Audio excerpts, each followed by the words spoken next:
Shalom, selamat pagi Bapak Ibu, Saudara-saudari. Kami berharap kita semua di dalam keadaan sehat, penuh semangat dan penuh sukacita, dan senantiasa berpengharapan kepada Tuhan. Sebelum kita mendengarkan firman Tuhan, marilah kita berdoa. Kasih karunia dan damai sejahtera dari Allah Bapa kita dan dari Tuhan kita Yesus Kristus menyertai kamu. Amin. Firman Tuhan yang menyapa kita pada pagi hari ini tertulis di dalam kitab Mazmur pasal 119 ayat 30. Demikianlah bunyinya. Aku telah memilih jalan kebenaran, telah menempatkan hukum-hukum-Mu di hadapanku. Demikianlah firman Tuhan. Saudara-saudari terkasih dalam Yesus Kristus, mengapa kita mau menaati hukum? Ada saja orang akan menjawab demikian. Orang menaati hukum karena takut akan sanksi atau hukuman, sehingga sanksi itu adalah petaka bagi yang terkenanya. Kemudian akan ada yang menjawab, orang menaati hukum karena ia memang orang yang taat dan setia, serta dapat membedakan antara yang baik dan buruk.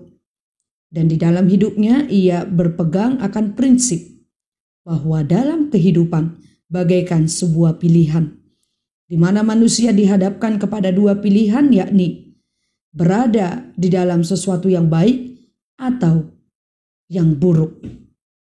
Ada juga yang akan berkata, karena adanya pengaruh orang yang di sekelilingnya, maka ia terpaksa menaati hukum. Jika pada pagi ini pertanyaan tersebut ditujukan kepada kita, mengapakah kita memilih jalan kebenaran dan taat kepada hukum Tuhan? Apakah yang menjadi jawab kita, Bapak Ibu, Saudara-saudari? Pada nas ini, pemazmur memuji Allah dengan segala yang Dia firmankan. Pemazmur memandang bahwa tujuan daripada firman Tuhan adalah sebagai keterhubungan manusia dengan Allah. Sehingga isi dari keseluruhan mazmur yang terpanjang ini ingin menyatakan kebahagiaan hanya tertuju bagi orang yang hidup dalam kebenaran, tidak di dalam kefasikan. Apakah kebahagiaan yang dimaksud dalam mazmur ini?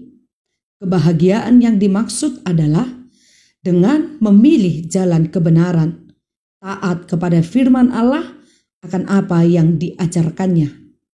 Sehingga di sini dikatakan, berbahagialah orang-orang yang hidupnya tidak bercela, yang hidup menurut Taurat Tuhan, seperti yang tertulis dalam ayat 1. Namun apakah kita sungguh-sungguh mempercayai hal ini? Yang berbahagia adalah yang menaati firman, dengan kata lain, bahwa dia akan selalu mendahulukan hukum Tuhan setiap berbuat dan bertindak. Bahagia dan obedience tidak bisa dipisahkan. Firman Tuhan bukan sekedar konsumsi secara akademik saja, tetapi adalah sesuatu yang mutlak dan harus dipraktekkan. Maka dengan demikian saudara-saudari terkasih, mengapa kita harus taat akan hukum Tuhan dan memilih hidup dalam kebenaran? Jawabnya adalah karena itu merupakan kebahagiaan yang tak ternilai harganya.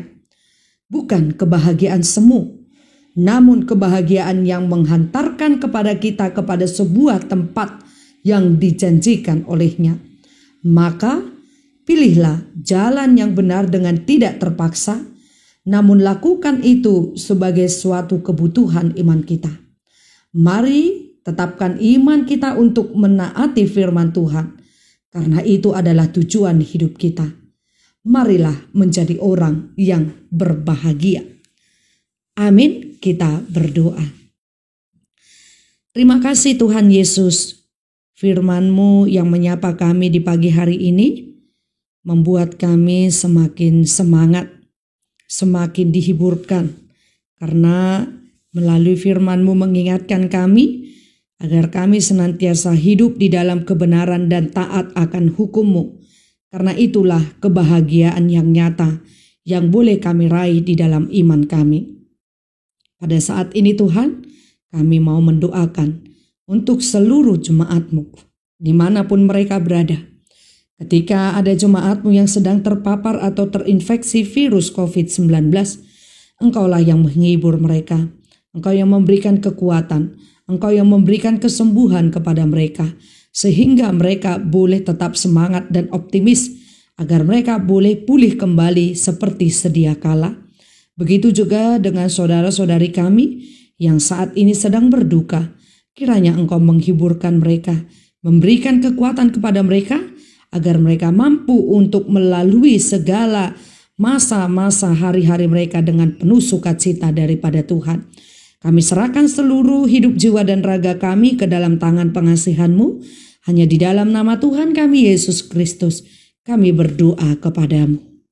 Amin.